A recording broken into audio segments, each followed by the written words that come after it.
భారతదేశంలో బంగారం పరుగులు ఆగట్లేదు. ముఖ్యంగా గత కొన్ని రోజులుగా జెట్ స్పీడ్లో పరుగులు తీస్తున్నాయి. ఈ క్రమంలో బంగారం ధరలు నేడు చారిత్రాత్మక మైలురాయిని చేరుకున్నాయి. బులియన్ మార్కెట్లో పసిడి ధర 1,00,000 దాటింది. దాంతో పేద మధ్యత తరగతి కుటుంబాలు పసిడి వైపు కన్నెత్తి కూడా చూసే పరిస్థితి లేకుండా పోయింది. ప్రస్తుతం శుభకార్యాలకు బంగారం కొనాలన్నా ఎంతో ఆలోచించాల్సి వస్తోంది.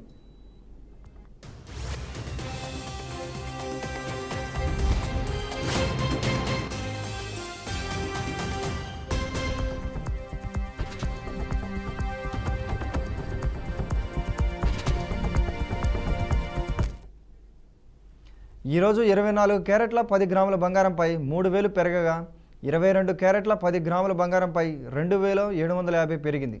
బులియన్ మార్కెట్లో ఇవాళ 10 గ్రాముల బంగారం ధర 92,900గా, 24 క్యారెట్ల ధర 1,13,50గా నమోదైంది.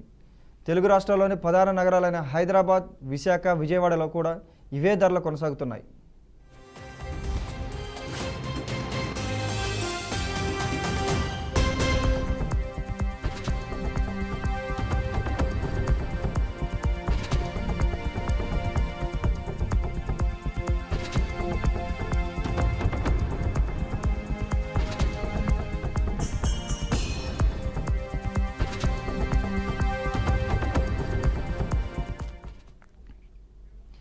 మద్యం మత్తులో ఆగి ఉన్న బస్సును ఓ యువకుడు అడ్డుకున్న ఘటన నంద్యాల జిల్లా ప్రొద్దుటూరులో చోటు చేసుకుంది. కర్నూలు నుండి ప్రొద్దుటూరుకు వెళ్తున్న బస్సును భరత్ అనే యువకుడు తప్పదాగి ఆపాడు. దీంతో కండక్టర్ శాంతకుమార్కి యువకుడికి మధ్య ఘర్షణ నెలకొంది. ఈ ఘటనపై కండక్టర్ పోలీసులకు సమాచారం అందించారు. పోలీసులు వస్తున్నారని తెలిసి భయపడిన భరత్ గొడవను సర్దుబాటు చేయాలని అల్లూరు రమేష్ బాబు అనే వ్యక్తిని కోరారు. అయితే పోలీసులు గొడవ చేసిన భరత్ను వదిలిపెట్టి వాగ్వేదాన్ని సర్దుబాటు చేసిన తనను అరెస్టు చేశారని రమేష్ బాబు తెలిపారు. హెడ్ కానిస్టేబుల్ నాగన్న తనపై విచక్షణారహితంగా దాడి చేశారని, గాయాలతో స్పృహ తప్పి పడిపోవడంతో పొలంలో పడేసి వెళ్లిపోయినట్లు ఆవేదన వ్యక్తం చేశాడు. ఆయన కుటుంబ సభ్యులు ఘటనా స్థలానికి చేరుకొని గాయాలతో ఉన్న రమేష్ బాబును జమ్మలమడుగు ప్రభుత్వ ఆసుపత్రికి తరలించారు.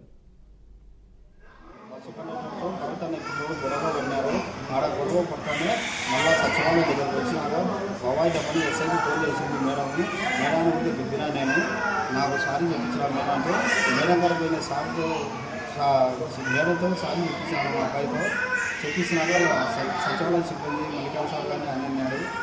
ఆడగా అయిపోయింది సార్, ఆడగా అయిపోతాను 7:30 4:30 ఆడ బస్సు అయిపోతానే 7:30 మా ఇంటికాడికి వచ్చి నన్ను తోటం పోయి పుష్కరపల్ల కాడ నన్ను దింపి కంటెంట కొట్టి కళ్ళతో కట్టెలతో చేతిలో కొట్టి నన్ను కానిస్టేబుల్ నాగన్న మంచి కానిస్టేబుల్ ఇద్దరు సార్ అతి దూరానికి నేను కాళ్ళు పడుతున్న అక్షరంగానే నన్ను వదిలిపెట్టలేదు సార్. నేను కాళ్ళు పడుకోవడానికి కాళ్ళు కానీ పడుతున్నాను సార్, నేను నన్ను వదిలిపెట్టలేదు. అలా SI sir Venkata sir SI sir phone చేసింటే అలా ఏం తప్పు లేదా అని వదిలిపెట్టి నన్ను పోయినారు. నా ఫ్రెండ్ వచ్చి ఇంటికి వచ్చి నన్ను ఎక్స్ప్లెయిన్ ఇచ్చిన ఇంటికి వెళ్ళిపోతున్నాను సార్. ఏలూరు జిల్లా బుట్టాయిగూడెంలో పౌర సరఫరా శాఖ మంత్రి నాదెండ్ల మనోహర్ పర్యటిస్తున్నారు. ఈ సందర్భంగా ఆయన 65 లక్షల రూపాయలతో నూతనంగా నిర్మించిన పలు సీసీ రోడ్లు ప్రారంభిస్తున్నారు. ఈ కార్యక్రమంలో ఎమ్మెల్యేలు చిర్రి బాలరాజు, ధర్మరాజు, కూటమి నేతలు పాల్గొన్నారు.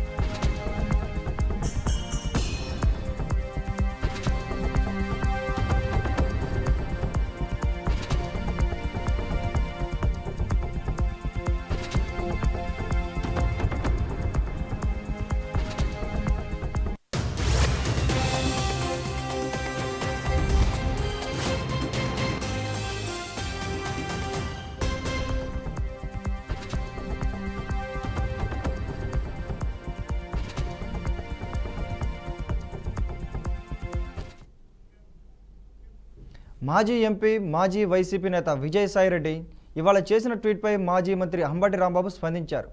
ఈ నేపథ్యంలో అంబటిపై తీవ్ర స్థాయిలో ఫైర్ అయ్యారు. పోలీస్ వ్యవస్థను అడ్డం పెట్టుకుని చంద్రబాబు నాయుడు రాజకీయం చేయాలని చూస్తున్నాడని అంబటి రాంబాబు ఆరోపించారు. హైకోర్టు వాతలు పెడుతున్నా సిగ్గు రాలేదంటూ కీలక వ్యాఖ్యలు చేశారు. డీజీపీని కోర్టుకు పిలుస్తామని న్యాయస్థానం చెప్పిందని గుర్తు చేశారు. కలకాలం చంద్రబాబు అధికారంలో ఉండరు అని తెలిపారు. ఇష్యూస్ డైవర్ట్ చేయడమే లక్ష్యంగా చంద్రబాబు పనిచేస్తున్నారని ఆరోపించారు. ఇచ్చిన హామీలు ఏమిటి? చంద్రబాబు నాయుడు గారు ఇచ్చిన హామీలు ఒక్కటైనా నెరవేర్చారా? అధికారంలోకి రాకముందు, ఎన్నికలకు ముందు అరచేతులు వైకుంఠం చూపించేశాడు ప్రజలందరికీ కూడా. ఏది అడిగితే అది ఇచ్చేస్తానన్నాడు అంతే. ఇప్పుడు నరకం చూపిస్తున్నాడు.